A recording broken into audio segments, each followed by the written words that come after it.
Bapak-bapak ibu yang dimuliakan Allah, kalau mensyukuri nikmat Allah, mungkin tak akan terhitung Pak Ibu. Mulai kita dilahirkan sampai akhir hayat nanti, tak terhitung berapa banyak nikmat Allah yang telah kita terima, telah kita terima dan kita telah nikmati. Ya. Namun setidak-tidaknya dapat kita garis besarkan nikmat Allah itu menjadi tiga. Ya, tiga. Yang pertama yaitu nikmat jasmani, ya, tubuh kita. Yang kedua nikmat rohani, dan yang ketiga nikmat lingkungan. Nah, ini dapat kita sorongkan nikmat Allah itu secara umum, secara garis besar ada tiga. Bagaimana kita bapak-bapak ibu sekalian mensyukuri nikmat jasmani, yaitu menjaga sehat badan kita supaya sehat. Supaya apa? Supaya kita bisa melaksanakan ibadah. Karena apa? Semua ibadah hampir seluruhnya menuntut kita untuk sehat dulu. Dan yang paling berat adalah itu ibadah haji.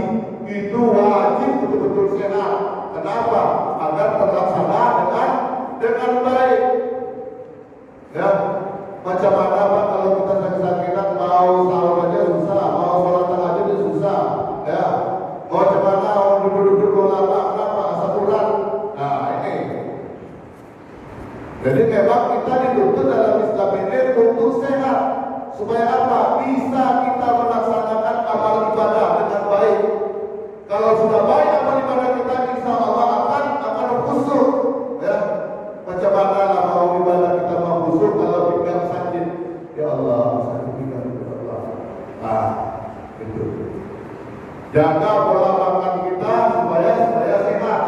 Ya, jangan pada saat berbuka ya semua dan akhirnya apa? Berkejangan. Kalau ada berkejangan budaya itu susah masuk Pak. Jadi kata Imam Syafi'i itu bapak-bapak ibu 16 tahun tidak pernah merasakan kenyang. 16 tahun Pak, tidak pernah merasakan kenyang. Kalau kita beda, setiap makan kenyang. Itulah beda kita sama Imam Syafi'i. 16 tahun tidak pernah merasakan kenyang. Masya Allah.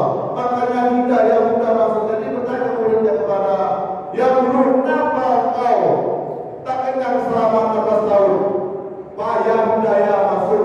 Kalau kita perlukan kenyangan wajar Pak. Kalau ada perlu kenyangan kita kalau menjaga manusia ya cari titik tempat pesantren. Ada boleh tak tekan dulu datang. Macam mana hidayah masuk? Ya, ini kata Imam Syafi'i 16 tahun saya tidak pernah merasakannya.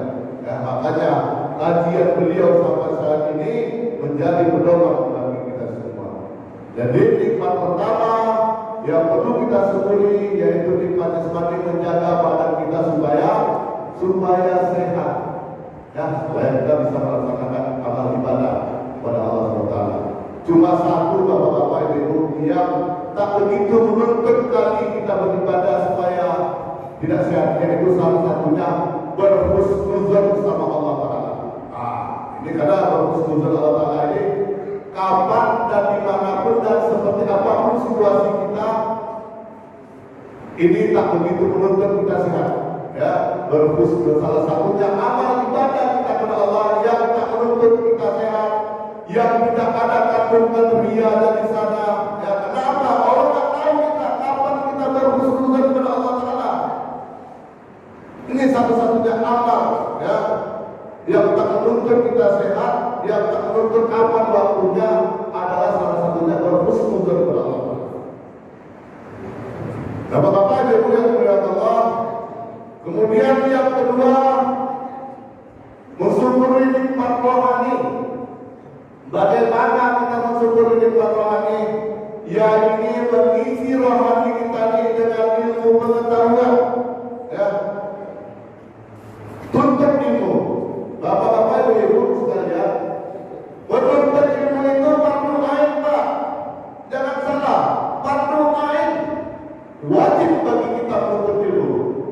Ya, jadi dalam kitab Tasriful Asrar dijelaskan ada 3 kategori yang wajib bagi kita.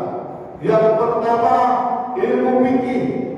Ya, semalam alhamdulillah Pak Haji Danius telah menyampaikan bagaimana tata cara wudhu. Itu bagi ilmu fikih. Ini wajib kita melaksanakan atau menuntut ilmu fikih. Ya, apakah itu di sekolah, apakah itu dalam kajian-kajian lainnya, ilmu fikih itu wajib. Bagaimana tata cara kita melaksanakan sholat, bagaimana kita cara berwudhu, kemudian apa yang menjadi syarat dan apa yang menjadi rukun suatu ibadah. Ya, saya kebetulan apakah ini kejadian dalam video tersebut, apakah kejadian nyata maupun tidak, saya pun tahu. Ya, saya lihat itu kenapa dia tidak merasa tidak menguasai fikih. Jadi namanya anak muda Pak, pulang kampung lebaran, mungkin mau nampak sama orang ramai awal di sholat, paling datang paling dulu muda betul otomatis bisa depan. Baru setelah anak pemuda ini, beberapa orang pemuda ini di depan. Rupanya imam pulang menyampaikan takbir pertama 7 takbir, yang kedua lupa yang menyampaikan. Jadi ketika orang mulai sholat Allahu Akbar, Allahu Akbar, belum sampai di bagian sudah sujud dia. Kenapa? Karena tidak menguasai ilmu fikih, tak menuntut ilmu fikih. Kalau orang tahu dia akan ilmu fikih, akan paham dia bahwa sholat Idul Fitri itu 7 takbir yang pertama, yang kedua 5 takbir. Makanya perlu menuntut ilmu fikih. Apa yang membatalkan puasa, apa yang membatalkan sholat, ya, selawat kalau tinggal batal, khutbah Jumat selawat tinggal batal, dalam sholat selawat tinggal batal. Makanya wajib menuntut ilmu fikih. Nah, ini. Kemudian ilmu yang kedua, ilmu usulin, ilmu tauhid. Ya, kita harus paham, harus mengerti bagaimana apa yang wajib bagi Allah Taala dan apa yang mustahil bagi Allah dan Rasulullah. Ya, harus tahu kita Pak. Wajib ini kita kuasai. Ya, apa yang mustahil dan apa yang wajib bagi Allah dan Rasulullah. Kemudian yang ketiga yaitu ilmu tasawuf.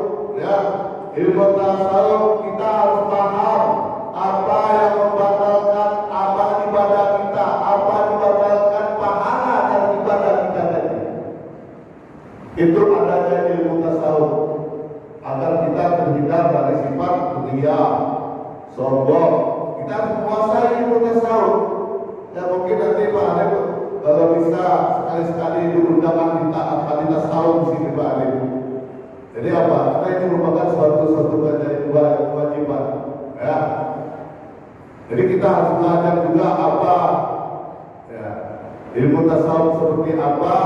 Ya, kalau secara garis besar apa yang membatalkan pahala dan ibadah kita, itu ilmu tasawuf. Ya. Bapak-bapak, ibu yang Allah Taala, di negeri Lancang Kuning ini, ya, terlahir seorang wali Allah, ya, yang menguasai ilmu fikih, yang menguasai ilmu tasawuf, ilmu sunnah, yaitu Syekh Burhanuddin Syekh Abu Wahab Rokan. Beliau lahir di kota tengah Rokan Hulu. Namun syiar Islam, ya, beliau sampai saat ini kajian dia ataupun pesantrennya masih ada, ya. Salah satunya di Pekanbaru, ya, Yayasan Syedullah Rokan. Ya, ini dalam pesantren tersebut di situ diajarkan fikihnya, diajarkan usuluddinnya, diajarkan ilmu tasawufnya. Pahamlah kita tadi apa yang batalkan. Jadi ayat Allah buktikan askurni wala takur. Jadi kata Allah, ingatlah, niscaya aku akan ingat pula kepadamu, kata Allah Ta'ala, dan bersyukurlah kepadaku. Ini dibuktikan melalui hambanya seorang wali Allah yang sampai dari siapa orang tadi, ketika beliau dipitnah, ketika beliau tidak senang lagi pimpinan pada saat beliau hijrah ke Malaysia. Jadi apa yang terjadi Pak Suara Wali Allah ini ketika beliau hijrah, ya, itu pangkalan minyak berandan itu Pak langsung berhenti, tak mengeluarkan minyak lagi, kemudian nelayan di laut tak mendapatkan ikan lagi, ya. Makanya Raja Sultan Langkat memerintahkan kembali kepada utusannya menjemput lagi Tuan Guru. Jadi ketika Tuan Guru menginjakkan kakinya di tanah Langkat bersilang, maka pangkalan minyak berandan itu mengeluarkan minyak lagi. Nelayan kepada begitu maha besarnya Allah, dan telah membuktikan Masmurnya Asmur Tuhan 10.260, ya. Kalau kau ingat pada niscaya aku akan ingat pula kepadamu. Ini buktikan Allah pada seorang walinya, ya. Begitu maha besar Allah. Jadi beliau ini menguasai ilmu tasawuf, ilmu fikih semua, ya. Jadi ini sebagai untuk kita ketahui bersama. Jadi bapak-bapak ibu yang dimuliakan Allah, mungkin saya telah banyak berbicara ataupun kata-kata yang sangat tidak pada tempatnya. Saya mohon dimaafkan karena saya bukan ahlinya. Maklumlah Pak, awal main. Tapi sedikit banyaknya kata Pak Alif dulu sampaikan walaupun satu ayat. Kalau laksanakan, alhamdulillah dia baru kemarin 2018, 2019 kemarin dan saya keliling. Insya Allah besok ini malam nanti saya mulai lagi ini keliling ceramah. Walaupun satu ayat sampai menjadilah. Nah, nanti malam mungkin berbuka puasa di rendah dengan talawah pada Lisbon. Jadi insya Allah nanti buka puasanya rendah ceramah di sana, ya, menyampaikan satu ayat. Ini pesan bermain itu Pak ada mengingat aja sekolah, ingat betul, ya. Jadi bapak yang dimuliakan Allah, sama-sama kita arahkan anak kita supaya apa? Supaya rajin ke sekolah menuntut ilmu. Kenapa? Ya. Kalau tanpa ilmu agama Pak yang saya rasakan saat ini, sangat ngeri zaman sekarang ini Pak. Ya, tantangan hidup ke depannya makin berat anak-anak kita. Berat orang tua sangat menentukan surga dan neraka. Orang tua lah yang menentukan. Tempatkan anak-anak kita di sekolah-sekolah agama, di pesantren, sekolah agama, aliyah, sanawiyah, ya. Kenapa tantangan hidup makin berat? Perlu kita pintar untuk anak-anak kita, ya. Zaman semakin modern, ya. Kejahatan, ya, dosa, ya, makin mudah sekarang. Ya. Dulu aja depan rumah ada dosa, nah, gitu. Dulu aja depan rumah ada dosa yang kita lihat saja. Makanya harus buat pintar, harus buat penting kita buat anak kita. Karena orang tua anak-anak kita ini Pak banyaknya di rumah, jangan terlalu berharap juga di sekolah. Ini enggak ada kabarnya disalahkan orang guru. Padahal anak itu banyak di rumah, ya. Anak itu banyak di rumah pada sekolah. Jadi bapak-bapak, ibu yang dimuliakan Allah, lagi-lagi saya mohon maaf, mungkin kata-kata saya tidak pada tempatnya ataupun salah. Saya mohon bimbingannya Pak Arif, Pak Ustaz di sini. Di masjid juga kita ini banyak, ya, cendekiawan Ustaz, ya. Mohon saran dan kritikannya bagi saya dan untuk kita semua agar kita lebih baik untuk di akhir hayat nanti kita bisa menghadap orang yang betul-betul paham dengan agama sampai ilmunya dia akan paham hakikat hidup ini kemana. Demikian dapat saya sampaikan. Wabillahi taufiq